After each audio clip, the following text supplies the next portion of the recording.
Jangan lupa ikuti terus channel Sechan untuk mendapatkan informasi terkini mengenai kesehatan dan kecantikan.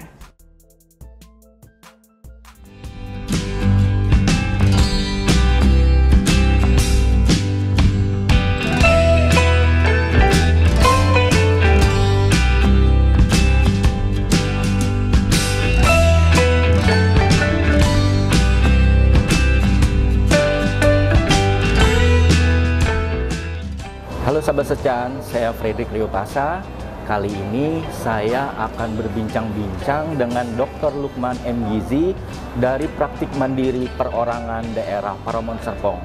Saya akan berbincang dengan Dr. Lukman mengenai cara menjaga kesehatan saluran pencernaan. Yuk, kita jumpai Dr. Lukman. Nah, sahabat Sechan, saya sudah bersama Dr. Lukman M. Gizi dari Praktik Mandiri Perorangan Daerah Paramount Serpong. Nah, kita membahas tentang cara menjaga kesehatan saluran pencernaan. Halo Pak Lukman, Dr. Lukman. Ya. Nah, jadi sahabat Sechan, saluran pencernaan itu berperan sangat penting bagi tubuh kita, terutama dalam mencerna makanan dan minuman, sehingga bisa nantinya menjadi energi ya sahabat Sechan. Nah, sebelum jauh kita membahas apa itu saluran pencernaan, kita tanya Dr. Lukman. Nah, Dr. Lukman, bisa dijelaskan Dok, apa itu saluran pencernaan Dok? Oke, halo sahabat Sechan. Hari ini saya ingin sharing mengenai saluran pencernaan kita. Kita tahu ya, saluran pencernaan itu ada suatu serangkaian organ. Itu bisa dimulai dari mulut, ya, muara masuknya, sampai saluran pembuangannya itu di anus atau dubur. Nah, itu merupakan suatu serangkaian saluran pencernaan, kurang lebih sama dengan juga yang di saluran pernafasan yang berasal mulai dari hidung, kita menghirup udara, kemudian sampai ke paru-paru, dan kemudian dikeluarkan lagi melalui hidung atau mulut. Nah, jadi Tuhan menciptakan kita itu sangat bagus, sangat baik, ya, sangat sempurna lah ya, dari makhluk ciptaan yang beliau Tuhan ciptakan. Ya. Jadi kita diciptakan sangat komplit untuk saluran pencernaan kita, untuk mencerna makanan maupun minuman yang kita konsumsi, yang nantinya itu akan menjadi energi untuk kita beraktivitas sebagai metabolisme tubuh kita, dan juga untuk imunitas tubuh kita. Jadi banyak banget manfaat ya kalau kita menjaga saluran cerna ini agar tetap sehat dan bisa berfungsi dengan baik sampai kita tua nantinya. Betul dong. Nah, seperti ini menarik sahabat Sechan. Yang disampaikan Dr. Lukman ini adalah tidak hanya makanan dan minuman yang sembarang kita asal masuk ya, tidak. Tapi adalah makanan dan minuman yang memang itu bisa meningkatkan imunitas untuk daya tahan tubuh kita, itu penting. Nah, jadi itu sahabat Sechan ya yang dimaksud Dr. Lukman itu. Jadi kita juga harus tetap memilah dan memilih makanan dan minuman yang memang itu sangat baik dan bermanfaat bagi tubuh ya, terutama untuk imunitas. Oke, nanti kita tanya lagi Dr. Lukman apa berikutnya. Sahabat Sechan, menjaga kesehatan daya tahan tubuh itu sangat penting. Nah, kita pengen tahu seberapa penting sih menjaga saluran pencernaan itu, Dok? Mengapa kita perlu sangat penting banget untuk menjaga kesehatan saluran pencernaan? Ya, sahabat Sechan, dari yang pertama kita sampaikan tadi bahwa memang saluran pencernaan itu sangat penting untuk kita jaga mulai dari mulut sampai ke anus, ya. Jadi kalau kita menjaga dengan baik, maka selain untuk kesinambungan hidup kita juga berfungsi untuk meningkatkan imunitas tubuh kita. Nah, bila kita tidak jaga, ini kan dari kita kecil sampai kita tua itu saluran itu. tetap bekerja. Nah, bila kita tidak jaga, maka itu akan menyebabkan berbagai gangguan dan yang akhirnya akan menimbulkan penyakit. Oh, itu bisa mendatangkan penyakit, Dok, ya? Iya, akan menyebabkan penyakit. Dan kembali lagi akan menyebabkan juga gangguan imunitas tubuh kita. Jadi salah satu bagian yang tidak berfungsi dengan baik, terutama yang sumber energi kita di saluran cerna, akan menyebabkan tubuh kita menjadi lemah sehingga terjadi gangguan dan akan menjadi penyakit. Iya, seperti itu. Tapi saluran pencernaan ini juga penting seperti organ-organ tubuh yang lainnya, Dok, ya? Benar, ya. Jadi kita ketahui saluran pencernaan ini salah satu serangkaian organ yang sama fungsinya juga dengan organ jantung yang saling menjaga organ ginjal dan sebagainya. Dan itu merupakan satu kesinambungan, satu interaksi dalam saluran tubuh kita yang nantinya berfungsi untuk meningkatkan kesehatan tubuh kita dan juga meningkatkan imunitas kita. Karena ada beberapa makanan maupun nutrisi nanti yang akan punya manfaat ke organ-organ yang disebutkan tadi, baik ginjal, jantung, hati, dan sebagainya. Dok, ya. Organ tubuh apa aja sih yang termasuk dalam sistem pencernaan tubuh manusia dan apa aja fungsinya? Kalau kita berbicara mengenai organ saluran pencernaan, seperti yang tadi sudah saya sampaikan, itu panjang dari awal mulut sampai lubang dubur atau anus. Nah, kita coba satu-satu ketahui mengenai organ saluran cerna kita. Kita awali dengan mulut. Nah, mulut, di dalam mulut itu ada beberapa bagian yang berfungsi juga untuk mencerna saluran makanan kita. Ya, itu bisa dimulai dari gigi dan lidah. Dan juga ada bagian-bagian lagi di rongga mulut yang membantu. Dan juga ada yang penting yakni air ludah. Nah, itu yang dihasilkan oleh kelenjar ludah. Ya, itu juga punya fungsi. Nah, setelah dari mulut kita menuju ke kerongkongan. Nah, kalau di kerongkongan ini hanya sebagai saluran saja, saluran dari makanan yang ada di mulut yang sudah kita punya, ya, kemudian masuk melalui kerongkongan hanya sebagai saluran dan akan menuju ke lambung. Nah, proses selanjutnya ialah pencernaan di lambung. Jadi organ lambung kita akan berfungsi mencerna, kemudian juga ada beberapa zat gizi yang akan diserap juga, kemudian ada beberapa hormon maupun enzim-enzim juga yang dikeluarkan oleh lambung. Nah, setelah pencernaan dari lambung, kita menuju ke saluran cerna, yakni yang kita sebut dengan usus. Ya, usus ini ada dua bagian lagi, yakni usus kecil dan usus besar. Nah, usus kecil terbagi lagi. Nah, yakni usus 12 jari. Mungkin sahabat Secan sering dengar, ya, tapi bukan berarti panjangnya itu 12 jari. Jadi kurang lebih seperti itu, karena saluran pencernaan kita terutama di usus itu memang panjang, ya. Itu usus besar, usus kecil, ya. Usus kecil itu bisa sampai belasan meter. Nah, itu jadi nanti dicerna dan makanan akan lebih banyak diserap di usus kecil ini. Ya, usus kecil ini ada 3 bagian, yakni yang namanya usus 12 jari tadi, duodenum, ya, jejunum, ileum. Nah, 3 bagian ini nanti baru akan menuju ke usus besar. Nah, usus besar ini juga ada bagian-bagiannya, ya. Jadi usus besar itu nanti akan menyerap air lagi dan beberapa zat gizi, dan terakhir akan dikeluarkan melalui anus atau luang dubur dalam bentuk feses atau tinja. Nah, jadi perjalanan dari mulut sampai ke dubur, ke lubang anus itu perjalanan yang cukup panjang. Jadi pada saat makanan dicerna oleh tubuh, semuanya melalui mekanisme masuk dari mulut dan dikeluarkan melalui saluran cerna bawah, yakni di lubang dubur atau anus dalam bentuk tinja. Seperti itu. Tapi dok, kalau misalnya rentetan yang tadi Dokter Lukman sampaikan itu, kalau ada di salah satu atau beberapa bagian dari rentetan itu ada yang terjadi gangguan, itu kira-kira bagaimana dok? Nah, itu dia. Kalau ada gangguan, biasanya kami melihat gangguannya di mana.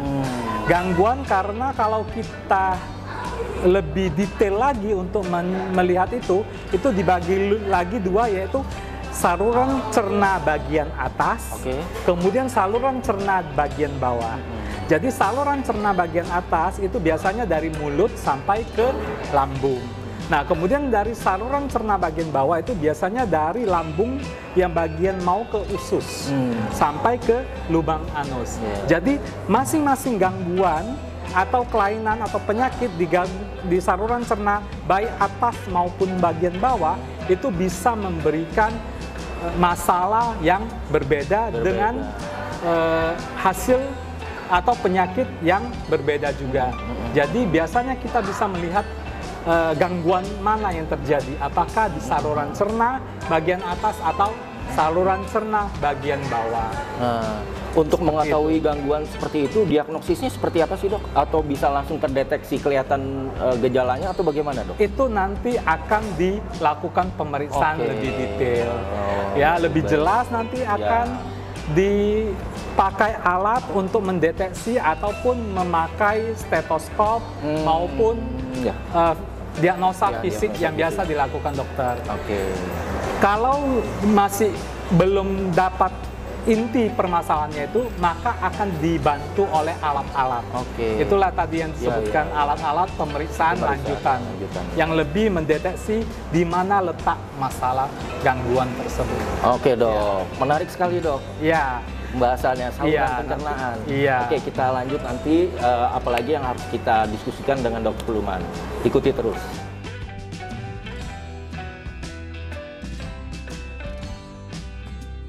Nah, sahabat Secan, kita pengen tahu juga ke Dokter Lukman, seperti apa sih proses makanan itu, pencernaan makanan itu? Sahabat Secan, nah, kalau kita membicarakan prosesnya, tadi yang kita awal pelajari kan sudah organ-organnya. Nah, sekarang kita melihat proses gimana makanan itu dicerna dan menjadi energi dan meningkatkan imunitas juga. Nah, kita mulai dari awal, yaitu mulut kita. Di dalam mulut kita sebenarnya itu sudah ada namanya pencernaan, baik secara kimiawi maupun mekanik. Kimiawi atau kita bilang kemis, ya, karena apa, di dalam ludah yang tadi saya sampaikan, air ludah kita itu ada beberapa juga enzim pencernaan. Salah satunya yang untuk pencernaan gula. Nah, itu ada di saluran mulut kita dari awal. Kemudian yang tadi disebutkan mekanik. Karena apa? Dibantu oleh gigi. Nah, jadi makanan yang kita makan biasanya kan dalam bentuk yang disajikan, contohnya daging, sayur. Nah, itu kan masih bentuknya agak padat. Nah, itulah yang kita coba cerna dari gigi dengan pencernaan mekanik. Nah, jadi gigi kita banyak bagiannya, ada gigi geraham, gigi taring, gigi seri, dan sebagainya. Nah, itu masing-masing bagian gigi itu punya fungsi untuk pencernaan mekanik tersebut. Jadi daging akan dikoyak oleh gigi taring, kemudian yang sayur akan dilembutkan dengan gigi geraham, kemudian gigi seri untuk memotong makanan menjadi yang lebih kecil lagi. Nah, seperti itu. Nah, di situ nanti akan ada lagi enzim juga yang membantu pencernaan tersebut. Jadi, pada saat kita makan, biasanya dianjurkan untuk mengunyah lebih kurang 32 kali, ya. Tapi 32 kali itu biasanya jarang dilakukan. Ya. Kalau kita mengunyah, ya usahakan jangan terlalu singkat. Usahakan ngunyah itu menjadi bagian makanan yang agak lembut, Sehingga apa? Sehingga nanti pada saat pencernaan, lanjutan pencernaannya, zat gizi itu lebih banyak yang akan terserap. Ya, jadi kita mulai dari mulut, pencernaan mekanis, kemudian ada enzim-enzim yang ikut terlibat di situ, kemudian dari situ nanti pencernaan itu akan melalui kerongkongan. Kerongkongan itu nanti ada satu gerakan untuk mendorong dia menuju ke lambung. Ya, kadang-kadang ada orang yang suka keselak, tersedak. Nah, itu karena apa? Karena pencernaannya pada saat mengkonsumsi atau apa, makan, mereka ada ngomong atau apa juga, bicara juga, sehingga saluran cerna kita itu antara kerongkongan dengan tenggorokan itu sangat dekat. Jadi setelah masuk ke dalam mulut, ya, nanti di depan itu nanti ada tenggorokan, belakangnya ada kerongkongan. Nah, itulah hebatnya Tuhan menciptakan kita pada saat kita makan, tenggorokan itu akan tertutup lubangnya, sehingga lubang kerongkongan yang akan terbuka sehingga makanan masuk. Makanya disarankan jangan sampai ngomong pada saat makan. Kenapa? Pada saat kita ngomong nanti yang di bagian tenggorokan yang pita suara itu akan terbuka, sehingga nanti bisa menyebabkan keselak gitu. Jadi saluran makanan yang seharusnya masuk ke kerongkongan jadi masuk ke tenggorokan. Nah, itu yang bisa menimbulkan bahaya. Ya.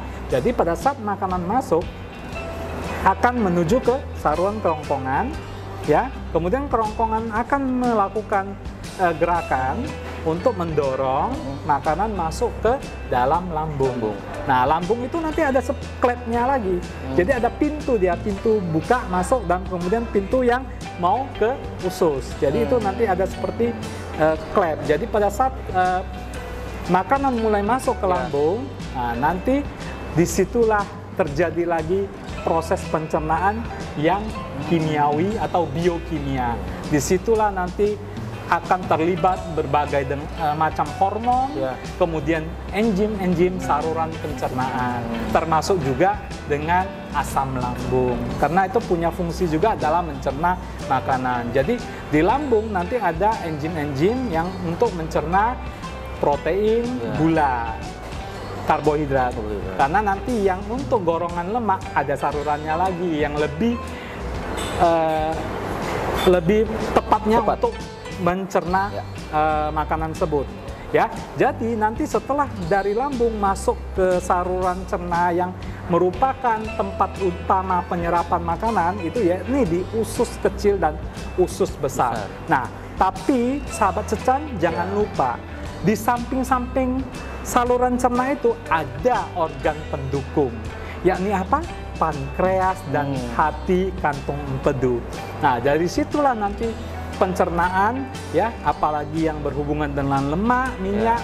Nah, di situ nanti akan dibantu oleh asam empedu, dan dari pankreas nanti ada hormon yang mengatur untuk gula. Jadi di situ nanti selain ada juga beberapa enzim pencernaan, ya, pencernaan gula, pencernaan protein, pencernaan lemak. Jadi ada amilase, lipase, peptidase dan sebagainya, ya.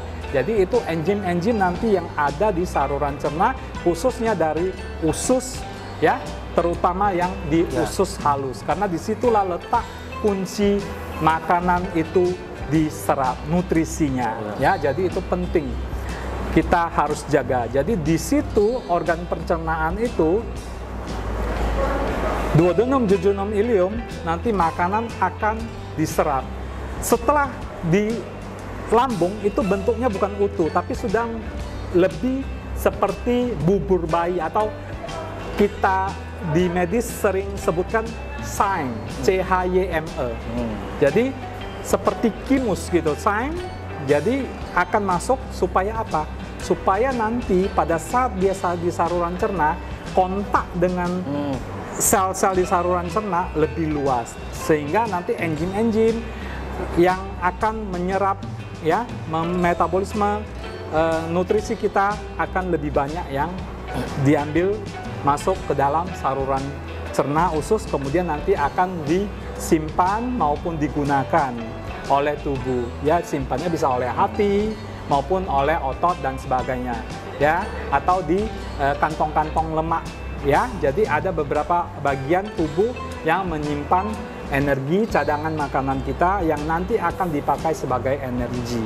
Jadi di situ nanti akan masuk ke usus, diserap sebagai kantong. Nah, nanti ada sisanya lagi dong. Nah, sisanya lagi itu biasanya akan masuk ke saluran cerna yang bagian bawah, yakni yang bagian usus. Tapi sahabat Secan, yang tadi saya sebutkan ada satu lagi faktor utama ya yang sahabat Secan harus ketahui, yakni apa yang disebut dengan probiotik. Jadi probiotik itu ialah bakteri-bakteri yang baik di saluran cerna kita. Nah, itulah yang disebut juga dengan second brain, otak kedua. Karena disitulah peranan fungsi juga untuk imunitas, selain juga untuk menghindari berbagai penyakit. Karena di probiotik itu mereka akan membantu bakteri-bakteri baik itu untuk membuat proses metabolisme pencernaan kita menjadi lebih bagus dan lebih sehat. Dan juga untuk menghindari berbagai penyakit yang bisa ditimbulkan oleh makanan tertentu. Seperti itu. Jadi nanti setelah itu lewat akan ke saluran cerna bagian bawah yang disebut dengan usus besar. Usus besar itu biasanya lebih banyak menyerap air dan memadatkan sisa makanan itu yang akan nanti dibuang ke dalam, dibuang dari saluran anus. Nah, di situ nanti akan terjadi pewarnaan dan ada baunya. Jadi pewarnaan tinja ya, itu ada yang namanya katol, indol ya, yang akan membuat tinja kita berwarna seperti apa ya, dan berbau seperti apa ya. Itu juga akan dibantu oleh yang tadi bakteri-bakteri fisiologis yang baik dalam tubuh kita. Jadi disitulah proses pencernaannya. Nanti di situ akan ada proses juga namanya pergerakan makanan di usus ya. Itu ada yang namanya peristaltik ya. Sahabat Secan juga pernah ya dengar ya peristaltik usus yang kruk gitu ya. Itu lapar. Ya. Itu artinya apa? Peristaltik kita itu bergerak. Karena apa? Nggak ada yang makanan yang masuk yang bisa diterima. Jadi menimbulkan respon ke otak kita. Ayo makan. Karena di perut sudah kosong, nggak ada yang terisi. Jadi itu ada namanya pergerakan, yakni segmentasi dan peristaltik. Jadi ada gerakan mendorong, ada gerakan meremas. Jadi meremas, dorong, meremas, dorong. Nah, itu di saluran cerna kita sampai nanti dia dibuang di anus. Jadi kalau boleh saya istilahkan itu kayak seperti mesin ya dok ya? Iya, jadi, betul. Untuk menggerakkan sesuatu itu diproses di dalam mesinnya, olinya kayak gitu. Jadi kurang lebih seperti itu ya. Nah, cuman yang menarik buat saya nih dok, mungkin sahabat Secan juga pengen tahu. Tadi dokter sempat bilang idealnya itu secara mekaniknya itu orang mengunyah 32 kali. Sehingga itu akan membantu saat pencernaan di bagian berikutnya. Nah, pertanyaannya adalah nggak semua orang juga seperti dokter bilang juga 32 kali kunyah. Ada yang cuma sekedarnya ya udah kayak cukup, udah telan. Nah, pertanyaannya dok, kalau misalnya nggak nyampe 32 dan ngunyahnya hanya sekedarnya dan merasa dia udah cukup terus langsung ditelan, apakah ada dampak atau pengaruhnya secara kimiawi? Dari mekaniknya ke kimiawinya itu ada dampaknya? Kalau ada, seperti apa dampaknya dok? Oke, ya pastinya tadi yang saya sebutkan, semakin kita ngunyah banyak, makin lama ya, jadi makanan itu menjadi lebih terpotong jadi kecil. Nah, tadi yang saya sebutkan, semakin potongannya jadi kecil, luas permukaan penyerapan nanti di saluran cerna bisa jadi lebih baik. Nah, jadi itulah sebabnya kenapa kita disarankan untuk mengunyah makanan itu sampai jadi bentuk yang lebih halus gitu. Jadi bukan berarti 32 kali itu harus kita hitung, kita ngunyah sampai 32 kali. Tidak juga. Karena kan ada beberapa makanan yang memang agak lembek. Kadang-kadang kita makan gigitan 10 kali aja sudah lembek. Nah, yang penting itu ialah kita pencernaan kimia mekanik itu sampai makanan itu benar-benar menjadi agak lembut, ya, sehingga nanti pada proses tahapan penyerapan atau metabolisme oleh organ saluran cerna lanjutannya itu jadi lebih bagus, dan sari-sari makanan yang terserap juga lebih baik.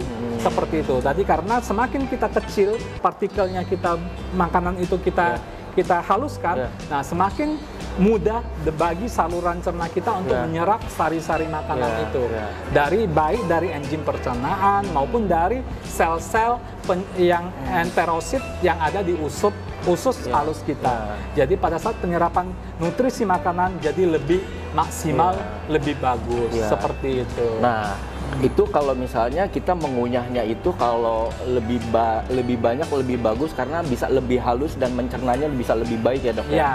Kalau misalnya mengunyah nih, kayak mungkin saya aja sendiri nih ngunyah juga nggak terlalu banyak, begitu saya kunyah terus saya telan. Nah, kira-kira tuh ada faktor negatifnya nggak tuh, Dok?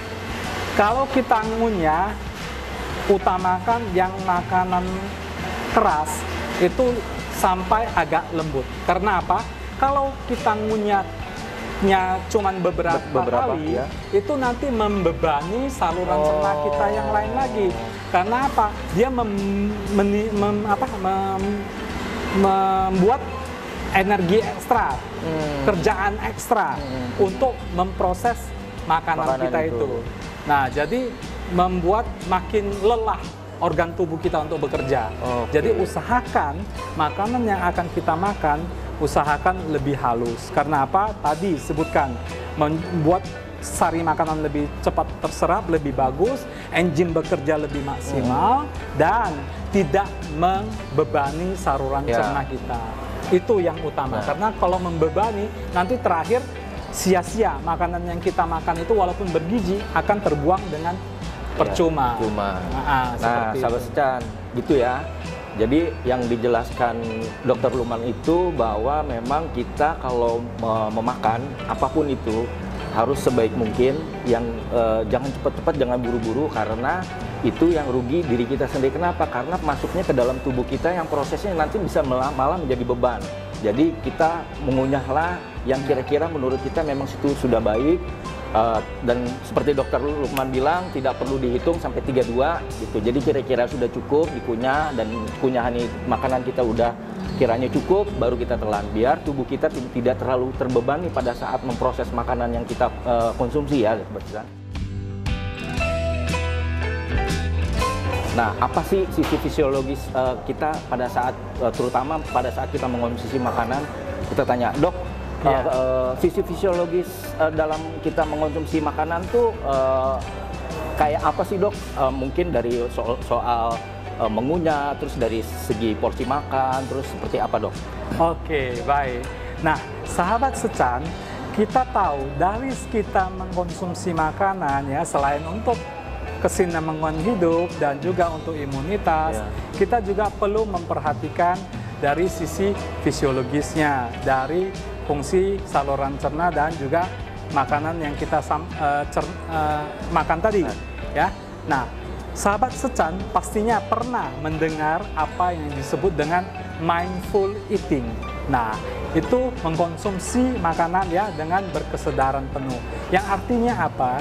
Pada saat kita mengkonsumsi makanan itu ada reaksi kita terhadap dengan makanan itu. Jadi kita kalau mau memakan suatu makanan itu harus dalam kondisi yang tenang, tidak terburu-buru.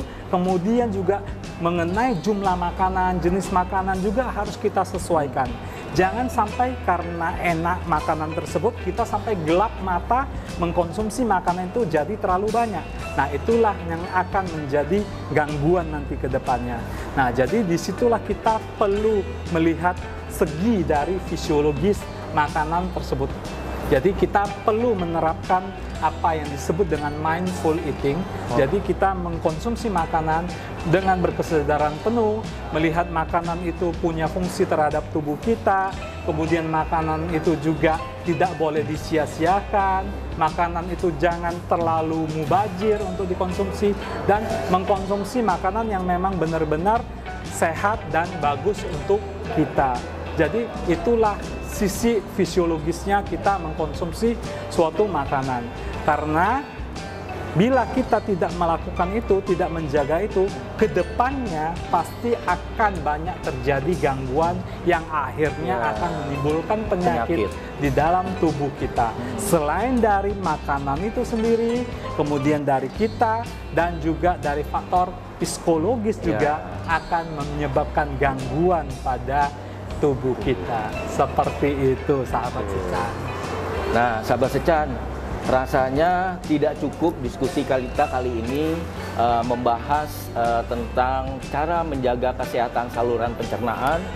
Jadi kita akan ada sesi-sesi berikutnya yang dok ya. Kita dalam membahas mengenai cara menjaga saluran pencernaan, seperti mungkin nanti bagaimana sih kalau misalnya kita tidak menjaga saluran pencernaan, gangguan penyakitnya apa aja sih yang bisa ditimbulkan. Nah, itu nanti bisa kita lebih bahas lebih jauh lagi dengan Dr. Lukman, termasuk apa aja sih yang harus cara menjaga supaya saluran pencernaan kita tetap sehat, apa aja yang harus kita jaga. Terus mungkin ada pencegahannya juga, apa juga yang harus kita cegah supaya itu tidak terjadi. Nah, jadi banyak yang akan kita gali lagi di sesi berikutnya mengenai saluran pencernaan dengan Dr. Lukman. Jadi ikuti terus video kita di channel YouTube Secan Indonesia untuk ikutin nih kelanjutan dari diskusi atau bincang-bincang saya dengan Dr. Lukman. Ya, sahabat Secan. Nah, sahabat Secan, kalau sahabat Secan mau bertanya langsung ke Dr. Lukman mengenai gangguan kesehatan apapun itu, termasuk cara menjaga kesehatan tubuh, juga bisa langsung berkonsultasi dengan Dr. Lukman. Di mana, Dok?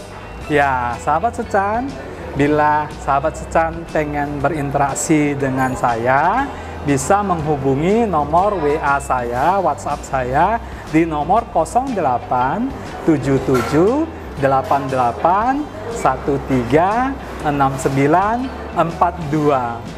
Ya, akan saya jawab konsultasi dari sahabat Secan sekalian. Atau sahabat Secan juga bisa menyampaikan di channel Secan kita, dan nanti akan saya jawab di hari weekend, di hari Sabtu Minggu di atas jam 7 malam. Seperti itu. Nah, itu ya sahabat Secan. Jadi jangan lupa bisa menghubungi Dr. Lukman, berkonsultasi langsung, dan pasti akan dijawab di nomor handphone yang tadi disebutkan. Nanti kita akan bantu juga nomornya di deskripsi dalam video ini, kita cantumkan juga. Nah, jadi selain di nomor WA Dr. Lukman, kalian juga bisa bertanya di komen ya di dalam video ini nanti. Jadi ada dua jalur yang bisa kalian lakukan. Nah, jadi jangan lupa apapun itu silakan tanyakan ke Dr. Lukman, dan itu sangat membantu sahabat Secan untuk mendapatkan tips-tips yang sangat bermanfaat mengenai kesehatan.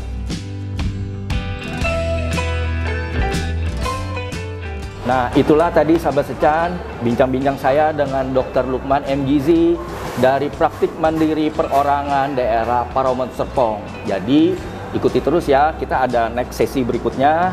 Jadi pantau terus, dan jangan lupa subscribe, like, comment, and share channel YouTube Secan Indonesia untuk mendapatkan informasi terbaru dan terupdate mengenai kecantikan dan kesehatan. Saya Fredrik Leopasa dan Dr. Lukman. Saya Dr. Lukman M. Gizi. Ya, sampai ketemu, sampai jumpa sahabat Secan di episode yang selanjutnya. Ya, betul. Dadah.